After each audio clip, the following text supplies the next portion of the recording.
बातें करते हम खेतों की और उसके रखवाली की, बाग बगीचा फल फूलों और फसलों की हरियाली की। हम बीजों की बातें करते उत्तम जल संसाधन की, हम तकनीकी बातें करते फसलों के उत्पादन की। हर किसान का सपना सच हो जीवन सुखद बनाने को, गाँव-गाँव के हर आंगन का प्यारा सा ये दर्शन। कृषि दर्शन, कृषि दर्शन, कृषि दर्शन, कृषि दर्शन, कृषि दर्शन, कृषि दर्शन, कृषि दर्शन, कृषि दर्शन। नमस्कार, जोहार। कृषि दर्शन कार्यक्रम में आप सभी किसान भाई बहनों का स्वागत है। मैं हूं नमिता। आशा की किरण जग चुकी है और कोरोना से बचाव के लिए वैक्सीन भी आ चुका है। हमें पूरा विश्वास है कि आपने वैक्सीन लगवा लिया होगा और जो किसान भाई बहन नहीं लगवाए हैं वो जल्द से जल्द वैक्सीन जरूर ले लें। आइए किसान भाई बहनों, सबसे पहले हम देखते हैं कृषि समाचार और कृषि से जुड़ी तमाम तरह की जानकारी लेते हैं। नमस्कार, कृषि समाचार में आपका स्वागत है। मैं हूं अंशु शिखा लकड़ा। आइए देखते हैं आज कृषि समाचार में क्या है खास।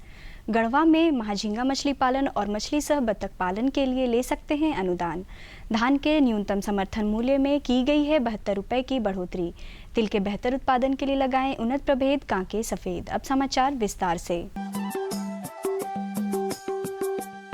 गढ़वा जिला के मछली पालकों के लिए मत्स्य प्रसार प्रचार अनुसंधान एवं प्रशिक्षण योजना चलाई जा रही है। इस योजना के अंतर्गत 2 कार्यक्रमों का संचालन किया जा रहा है। इसमें एक कार्यक्रम है निजी तालाबों में महाझींगा मछली पालन करना। इसकी प्रति इकाई योजना लागत 1,60,000 रुपये प्रति एकड़ है। दूसरा कार्यक्रम है निजी तालाब में मछली के साथ बतख पालन करना। इसकी प्रति इकाई योजना लागत 1,53,350 रुपये प्रति एकड़ है। इन दोनों कार्यक्रमों में SC, ST और महिला लाभुक को 80% और अन्य कोटि के लाभुक को 70% अनुदान दिया जाएगा। इसके लिए जिला मत्स्य कार्यालय में 10 जुलाई तक आवेदन जमा कर दें। केंद्र सरकार ने फसली वर्ष 2021 से 22 यानी जुलाई 2021 से जून 2022 के लिए धान के न्यूनतम समर्थन मूल्य में 72 रुपये की वृद्धि की है। जिस सामान्य धान की कीमत वर्ष 2020 से 21 में 1,868 रुपये प्रति क्विंटल थी, उसकी कीमत वर्ष 2021 से 22 में 1,940 रुपये प्रति क्विंटल होगी। इसी प्रकार ए ग्रेड धान न्यूनतम समर्थन मूल्य 1,888 रुपये से बढ़ाकर 1,980 रुपये प्रति क्विंटल कर दिया गया है। किसान भाइयों, आप जानते हैं कि धान की खेती में पर्याप्त जल जमाव की ज़रूरत होती है। जल जमाव के लिए बारिश के पानी को खेत से बाहर जाने से रोकने का इंतजाम करें। इसके लिए मजबूत मेड़बंदी करें, खेत की तैयारी में गहरी जुताई करें। ये पानी के ठहराव में मददगार है। देखिए, वर्षा तो आपको मालूम है कि झारखंड में वर्षा बहुत अच्छी खासी हो जाती है, लेकिन समस्या वहीं पर आती है कि पानी सारा वेस्ट हो जाता है। तो इसको कैसे रोकें, इसके लिए सबसे पहला तरीका ये होना चाहिए कि आपका जो खेत है उस खेत के मेड़ को आप ऊंचा करें। ये कोशिश करें कि आपका खेत का पानी दूसरे के खेत में ना जाए, यानी कि एक तरह से अवरुद्ध आपको पैदा करना है ताकि पानी का बहाव जो है वो कम हो। और दूसरा जो सबसे उससे भी महत्वपूर्ण है वो ये है कि खेत की गहरी जुताई आप कृषि कार्य से 15 से 20 दिन या हो सके तो 1 महीना पहले ज़रूर कर लें, क्योंकि ऐसा करने से क्या होता है कि जो ऑटोमेटिक वहाँ पे बहुत सारे बैरियर बनते जाते हैं और वो पानी का जो धार होता है उसको कम करने का उसमें मदद करता है। किसान भाइयों, आप खरीफ तिलहनी फसल तिल की खेती करना चाहते हैं तो 15 जुलाई से पहले फसल लगाने का काम पूरा कर ले। तिल के बेहतर उत्पादन के लिए झारखंड के लिए अनुशंसित उन्नत प्रभेद में कांके सफेद लगाएं। तिल की खेती के लिए 5 से 6 किलोग्राम बीज प्रति हेक्टेयर की दर से बोएं। बेहतर उपज के लिए बीज कतारों में बोएं। बुआई में कतारों के बीच 30 सेंटीमीटर और पौधों के बीच 10 सेंटीमीटर की दूरी रखें। अच्छी उपज के लिए उन्नत प्रभेद कांके सफेद लगाएं। इसमें 47 से 50% तेल की मात्रा पाई जाती है और उत्पादन क्षमता 3 से 4 क्विंटल प्रति हेक्टेयर है। किसान भाइयों, खेत की तैयारी करने और खड़ी फसल में निकाई गुड़ाई करने के लिए कृषि उपकरण कल्टीवेटर की सहायता ले सकते हैं। कल्टीवेटर की कार्य क्षमता 1 एकड़ प्रतिदिन है। आज हम जानेंगे मिर्च फसल में लगने वाले फल छेदक कीटों के रोकथाम के बारे में। किसान भाइयों, मिर्च फसल में फूल से फल बनने के दौरान फल छेदक कीट लगने का खतरा बढ़ जाता है। मिर्च फसल में फल छेदक कीटों का प्रकोप हो तो इसके रोकथाम के लिए प्रति हेक्टेयर की दर से 500 मिलीलीटर इंडोक्सा कार्ब दवा से घोल बनाकर फसल पर छिड़काव करें। और अब एक नज़र राज्य के 5 प्रमुख शहरों के मौसम के मिजाज पर। आज राज्य के 5 प्रमुख नगरों के अधिकतम और न्यूनतम तापमान कुछ इस प्रकार दर्ज किए गए। रांची का अधिकतम तापमान 39 डिग्री सेल्सियस और न्यूनतम 26 डिग्री सेल्सियस। जमशेदपुर का अधिकतम तापमान 34 डिग्री सेल्सियस और न्यूनतम 30 डिग्री सेल्सियस। मेदिनीनगर का अधिकतम तापमान 39 डिग्री सेल्सियस और न्यूनतम 28 डिग्री सेल्सियस। देवघर का अधिकतम तापमान 36 डिग्री सेल्सियस और न्यूनतम 27 डिग्री सेल्सियस। वहीं धनबाद का अधिकतम तापमान 33 डिग्री सेल्सियस और न्यूनतम 29 डिग्री सेल्सियस रहा।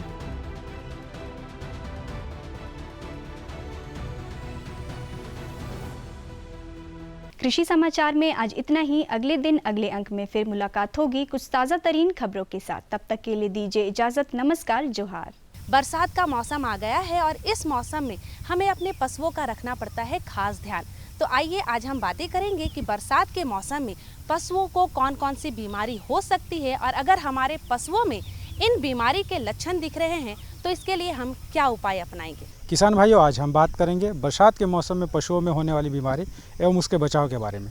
और इस विषय पर जानकारी देने के लिए आज हमारे साथ है बिरसा एग्रीकल्चर यूनिवर्सिटी के विशेषज्ञ डॉक्टर रविंद्र कुमार। जैसा कि अभी हम देख रहे हैं कि बरसात का मौसम चल रहा है, ऐसे में हमारे किसान भाई जो पशुपालन करते हैं तो इनमें कौन कौन सी बीमारियां लगती हैं और इनका कैसे हमारे किसान भाई बचाव करेंगे। बरसात के मौसम को बीमारियों का मौसम भी कहा जाता है और ज़रा सी अगर सावधानी अगर नहीं देते हैं, जो भी पशुपालक हैं, अगर बरसात के मौसम में अपने पशुओं को रख रखाव में अगर सावधानी नहीं बरतते हैं तो तुरंत आपके पशु बीमार हो जाते हैं।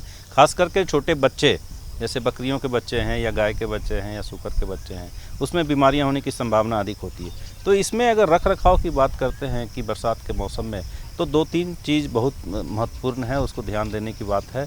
पहला चीज़ जो है कि आवास व्यवस्था, दूसरा चीज़ है कि खान पान की व्यवस्था, तीसरा चीज़ है कि बीमारियों से बचाव के लिए टीकाकरण। तो ये 3 बहुत ही प्रमुख चीज़ है जिसको बरसात के मौसम में ध्यान देना चाहिए। तो पहले एक एक करके हम लोग बात करते हैं कि यदि आवास व्यवस्था की यदि बात करते हैं तो पशु, जो भी पशु हैं, चाहे बकरियां हैं या सूकर हैं या गाय जो है, वो उसमें देखा जाता है कि ये सूखा आवास पसंद करते हैं। और जैसे कि आवास अगर गीला होता है और बरसात के मौसम में देखा जाता है कि जो गर्मी में और बारिश जब होती है तो ह्यूमिडिटी बढ़ जाती है। ह्यूमिडिटी बढ़ने से गर्मी का प्रकोप बढ़ जाता है और जो पशु हैं वो ज़्यादा स्ट्रेस फील करते हैं, उनको अच्छा नहीं लगता है ह्यूमिडिटी और आर्द्रता और जो गर्मी वातावरण तापमान अधिक होता है। तो इसके लिए इस समय देखा जाता है कि जो आवास है उसमें हवादार होना चाहिए जो आवास है, और आवास सूखा होना चाहिए। बकरियों में भी खास करके देखा जाता है, जैसी बकरियां को अगर आवास अगर साफ़ सुथरा नहीं है, अगर बारिश हो गई तो उसमें अगर बकरियां अगर भीग जाती है तो तुरंत निमोनिया होने की संभावना होती है और निमोनिया से बकरियों की मृत्यु हो जाती है। उसी तरह से छोटे छौने में विशेष रूप से ध्यान देना है, जैसे कि बकरी के जो बच्चे हो गए, मेमना जो हो गए, या फिर सूकरों के बच्चे हो गए, या फिर गाय के बच्चे हो गए, इस समय निमोनिया होने की संभावना अधिक होती है। तो इसमें आवास व्यवस्था, खास करके जो भी आवास है जो हमारे पशुओं का, उसमें कहीं से लीकेज नहीं होना चाहिए या झटास से अंदर भीगना नहीं चाहिए। तो इन सब का विशेष रूप से ध्यान दें। साथ ही साथ हवादार होना चाहिए, खिड़की दरवाजे अच्छी होनी चाहिए। और जब बरसात के मौसम में जब धूप आता है तो आप कोशिश करें कि अपने पशुओं को थोड़ी देर धूप में रखें और आवास को भी जो है कि बिल्कुल साफ़ सुथरा और सैनिटाइज करके रखें, क्योंकि बरसात के मौसम में जैसे ही आवास गीला होता है तो उसमें जीवाणुओं का प्रकोप या जो कृमि का प्रकोप अधिक होता है, जिससे हमारे जो पशु हैं वो प्रभावित होते हैं। कौन सी बीमारियां प्रमुख रूप से हमारे पशुओं को होती है और इनके लिए क्या बचाव का तरीका होना चाहिए। जी हाँ, बीमारियां और साथ साथ खान पान, 2 चीज़ इसमें मैंने बताया था, आवास, खान पान और बीमारियां। तो सबसे पहले हम खान पान की बात करते हैं कि इस समय विशेष रूप से ध्यान देना चाहिए, क्योंकि बरसात के मौसम में खाना अगर ख़राब हो जाता है, जैसे कि हम जानते हैं कि हमारे बहुत सारे किसान जो हैं गाय पालन करते हैं या बकरी पालन करते हैं या सूकर पालन करते हैं या मुर्गी पालन करते हैं, तो वो दाने को अपने स्टोर करके रखते हैं। तो बरसात के मौसम में जब वातावरण आर्द्र वातावरण हो जाता है, या जहाँ आपने स्टोर किया वहाँ पानी का रिसाव है, तो वहाँ पे जो अनाज है उसमें देखा जाता है फंगस होने की संभावना बढ़ जाती है। और ख़ास करके जो दाने का मिश्रण होता है उसमें बादाम की खल्ली या सरसों की खल्ली भी होती है, और उसमें जो है कि ये जो फंगस होने का जो संभावना है उसमें ज़्यादा होता है। तो हमारे किसान भाई से ये कहना है कि जो भी आप दाना मिश्रण देते हैं अपने पशु को, वो बिल्कुल फ्रेश देना चाहिए। आप पुराना, या फिर देखा जाता है कि जब बरसात का पानी या नमी अगर दाने में आ जाता है तो ढेला ढेला हो जाता है, बिल्कुल गोल गोल जैसा हो जाता है, हार्ड हो जाता है वो। और उस तरह का दाना को आप पशुओं को खिलाने के लिए नहीं दें, क्योंकि वो फंगस के कारण होता है। और फंगस और आवास में ये आहार में देखा जाता है कभी कभी आपको काले रंग का या उजले रंग का फंगस हो जाता है, तो वैसे दाने को बिल्कुल हटा दें और फ्रेश दाना अपने पशु को दें। खांसी का आप देखा जाता है कि बहुत सारे हमारे किसान भाई जो सूकर पालन से जुड़े हैं, तो सूकर पालन में होटलों की जूठन सामग्री देते हैं या दाना मिश्रण देते हैं, तो उस समय भी ध्यान देना चाहिए कि होटलों की अगर जूठन सामग्री देते हैं तो 1 या 2 दिन का पुराना अगर नहीं दें, आप फ्रेश ला करके आप खिलाने के लिए उसका उपयोग करें। तो इस तरह से दाने का आहार का विशेष रूप से ध्यान देना है, और इससे आहार का अगर ध्यान अच्छी तरह से देते हैं तो इसमें जो बरसात से होने वाली जो कमी होती है, बरसात से होने वाली जो समस्याएं होती है, उससे आप बच सकते हैं। साथ ही साथ देखा जाता है कि बरसात के मौसम में पानी हमेशा जब पड़ते रहता है तो खाने के लिए या पानी पीने के लिए जो बर्तन होते हैं पशुओं में, उसमें भी फंगस या फिर वो काई जैसा लग जाता है। तो वैसे बर्तन में अगर पानी हम लोग पिलाते हैं पशुओं को, तो उसमें दस्त होने की संभावना या बीमार होने की संभावना अधिक होती है। तो सबसे पहले जो ज़रूरी चीज़ है जीवाणु विषाणु जनित रोग, इसका टीकाकरण करके हमारे किसान भाई इससे बचाव कर सकते हैं।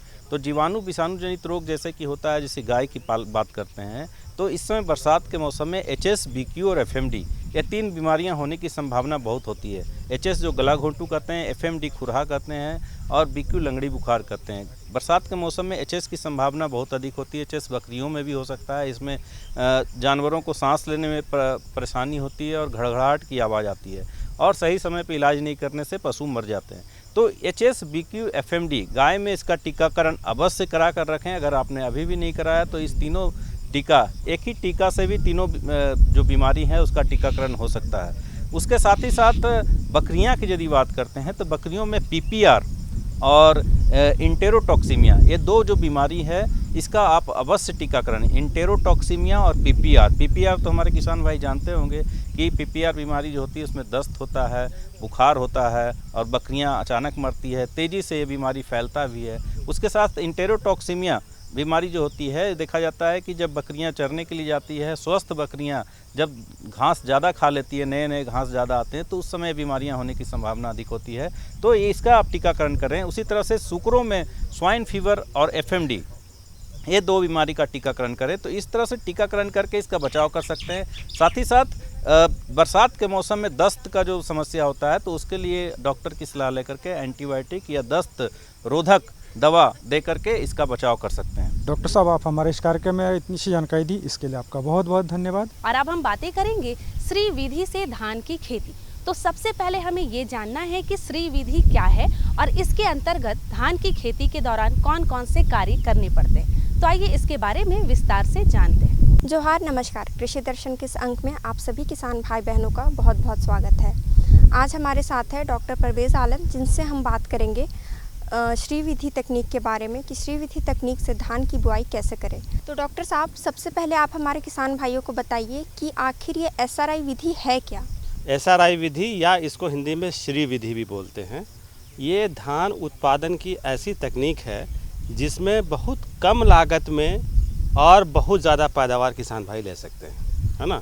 जैसे अभी तक जो आप परंपरागत ढंग से जो आप खेती कर रहे थे, यानी रोपा विधि से कर रहे थे, या फिर आप टाण ज़मीन में डायरेक्ट सीडेड पैडी लगाते थे, मतलब छिटवा धान जिसको बोलते हैं, तो छिटवा धान हो गया, या जो रोपा वाला जो धान हो गया, उसमें जो लागत आती है उससे बहुत कम लागत में SRI विधि में किसान खेती कर सकते हैं, और इनकी पैदावार जो है हमको लगता है कि रोपा से कम दुगनी मिलनी चाहिए इनको। श्री विधि का कुछ सिद्धांत है ना। मैं आपको संक्षेप में वो सिद्धांत बताना चाहता हूँ किसान भाइयों के लिए, ताकि हमारे किसान भाई अच्छी तरह से समझ लें कि श्री विधि है क्या। इसका पहला सिद्धांत है कि बिछड़े की आयु, जो रोपा के लिए बिछड़ा लगाते हैं, उसकी आयु 14 दिन से ज़्यादा ना हो। बात समझे, पहला सिद्धांत। यानी जो बिछड़ा आप तैयार करेंगे उसकी आयु 14 दिन से बिल्कुल ज़्यादा ना हो, पहला सिद्धांत हुआ।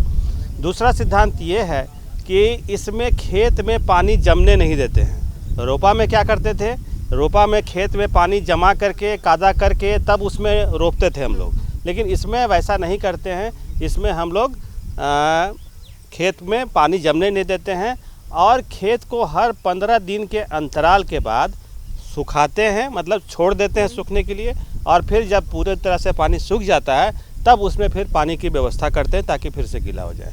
बात समझ गए, यानी एक बार सुखाना है, एक बार छोड़ना है। दूसरा सिद्धांत हुआ। तीसरा सिद्धांत इसका ये है कि इसमें जो बिछड़ा आप लगाते हैं वो सिर्फ एक ही बिछड़ा एक जगह पे लगाएंगे आप, है ना। रोपा में किसान भाई हमारे क्या करते हैं कि 2-3 बिछड़ा जो हाथ से उठाते हैं, 2-3 बिछड़ा हाथ में आता है उसको रोप देते हैं। लेकिन श्री विधि में क्या है कि ये गलती नहीं करना है। श्री विधि में एक बिछड़ा एक ही जगह पे लगाएंगे, ये तीसरा सिद्धांत हुआ। और जो बिछड़ा लगाएंगे वो बिछड़े से बिछड़े की दूरी जो होगी वो 25 सेंटीमीटर होगी। तो 25 सेंटीमीटर, तो इसको कैसे करेंगे किसान भाई क्या करेंगे, 25 सेंटीमीटर का कोई लकड़ी का टुकड़ा काट लेंगे और उसी से नाप करके ये लगाते जाएंगे। तो क्या होगा, पौधों से पौधों के बीच की दूरी 25 सेंटीमीटर बन जाएगी और लाइन, जो लाइन बनेगा वो लाइन 25 सेंटीमीटर पे होगा, है ना। यानी अगल बगल की भी जो लाइन है वो भी 25 सेंटीमीटर दूरी पर, और पौधों से पौधों के बीच की लाइन है वो भी 25 सेंटीमीटर दूरी पर। ये 3 सिद्धांत हो गया। चौथा जो सबसे प्रमुख सिद्धांत है इसका कि इसमें कोनो वीडर का हम प्रयोग करेंगे। अब आप पूछेंगे कोनो वीडर क्या है। कोनो वीडर एक बहुत ही सस्ता कृषि यंत्र है जो कि मुश्किल से 1800 या 2000 रुपये में ये उपलब्ध है। कोनो वीडर का प्रयोग कम से कम खेत में 3 से 4 बार करना है फूल आने से पहले, है ना। ये ध्यान रखें किसान भाई कि फूल आने के बाद कोनो वीडर का प्रयोग बंद नहीं करेंगे, क्योंकि अगर ऐसा करेंगे तो क्या होगा, किसान भाई के चलने से उनके बदन के हिस्से से पौधे टकराएंगे ना, तो उससे क्या होगा कि सारे फूल वहीं पर झड़ जाएंगे और किसान भाई को पैदावार में काफ़ी नुकसान उठाना पड़ सकता है। इसलिए चौथा सिद्धांत यह है कि कम से कम 3 बार यानी 15 दिन अंतराल के बाद फूल आने से पहले 3 से 4 बार कोनो वीडर का प्रयोग करें। और कोनो वीडर का प्रयोग का सबसे अच्छा तरीका है कि एक बार आप उत्तर से दक्षिण की तरफ जाएं और दूसरी बार पूरब से पश्चिम की तरफ जाएं। जो आपका जो धान का जो पौधा है उसके जड़ में एरेशन मतलब हवा भी लगता है, जिसके चलते बढ़वार बढ़ जाती है। तो ये 4 सिद्धांत हमारे किसान भाई याद रखें। हमको लगता है कि अगर इसको सही समय पर अनुपालन करेंगे तो बहुत अच्छा उनको लाभ मिलेगा। लेकिन सबसे बड़ी बात है कि धान की खेती में पानी का बहुत महत्वपूर्ण ये होता है कि जो पहले की जो तकनीक थी उसमें पानी का बहुत इस्तेमाल होता था, पानी का जमाव किया जाता था खेतों में। तो श्री विधि में पानी की जो भूमिका है, कितना पानी उसमें उपयोग होता है, कितना हमारे किसान भाई पानी का उपयोग कर सकते हैं। जब किसी हर आदमी को आवश्यकता के अनुसार आविष्कार करने की आदत है ना, मनुष्य जाति ऐसा है। अब क्या हो रहा है, आप देख रहे हैं कि पहले जो पानी की उपलब्धता थी अब धीरे धीरे वो कम हो रही है ना। और पानी जिस समय खेत में जमा करना है कादा करने के लिए रोपा से पहले, उस समय पानी नहीं मिलता था। तो इसी सब के चलते श्री विधि का विकास हुआ, है ना। वो कादा करने के लिए आपको मालूम है कम से कम 1 बित्ता पानी खेत में जमा होना चाहिए। तो उतना पानी इकट्ठा अब नहीं होता है जल्दी, और ना जब होता है तो क्या होता है कि किसान रोपा नहीं कर पाते हैं, और रोपा जब समय पर नहीं कर पाते हैं तो उनका नुकसान होना शुरू होता है। तो इसी सब से बचने के लिए सिर्फ खेत में नमी होना चाहिए, यानी पानी की आवश्यकता बिल्कुल ख़त्म हो गई। बात समझ गए। तो नमी में आप लगाइए, है ना। और जो जल जमाव की स्थिति बना के रखा जाता था रोपाई से लेकर के कटाई तक के समय तक, वो इसमें बिल्कुल आवश्यकता नहीं है ना। सिर्फ तो पानी का क्या हुआ, पानी का जितना रिक्वायरमेंट है वो बहुत कम हो गया। तो यानी एक दूसरे शब्दों में हम ये भी कह सकते हैं कि बहुत ही कम पानी में धान की आप उपज कर सकते हैं, और वो भी रोपा विधि से दुगनी। डॉक्टर साहब, आप हमारे कार्यक्रम में आए, हमारे किसान भाइयों को इतनी महत्वपूर्ण और अच्छी जानकारियाँ दी, इसके लिए बहुत बहुत शुक्रिया। धन्यवाद। जोहार किसान भाई। देखा ना किसान भाई बहनों, आज श्री विधि से हमारे देश के लाखों किसान धान की खेती कर रहे हैं और अधिक से अधिक लाभ उठा रहे हैं। हमें पूरा विश्वास है कि ये विधि आपको भी लाभान्वित करेगा। तो जल्द से जल्द श्री विधि अपनाइए और धान की फसल में तरक्की पाइए। आज के अंक में इतना ही, फिर बातें करेंगे आपसे अगले अंक में। तब तक के लिए दीजिए इजाज़त। जाने से पहले आपको लिखना होगा हमारा पता, ताकि आप हमें कृषि से जुड़ी किसी भी प्रकार की कोई समस्या हो, सुझाव हो या समाधान देना हो तो हमें जरूर लिखें।